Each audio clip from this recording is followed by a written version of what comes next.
Jujumura block ମେଘପାଲ ପଞ୍ଚାୟତର ବାଣ୍ଡିଝରଣଠାରେ ଚାଲିଥିବା 3 ଦିନିଆ ହକି ପ୍ରତିଯୋଗିତା ଆଜି ଉଦ୍ଯାପିତ ହୋଇଯାଇଛି। ଏଥିରେ 24 ଗୋଟି ହକି ଦଳ ଭାଗ ନେଇଥିଲେ।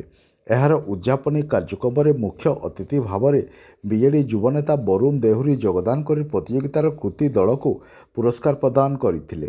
ଏହି ହକି ପ୍ରତିଯୋଗିତାରେ ଏମ୍ଏନ୍ ଦାଙ୍ଗ, ପ୍ରମୋଦ ଡାଙ୍ଗ, ସରିତା ମିଞ୍ଜ, ମୁବାରକ ଲୁଗୁନ ସମ୍ମାନିତ ଅତିଥି ଭାବେ ଯୋଗଦାନ କରିଥିଲେ।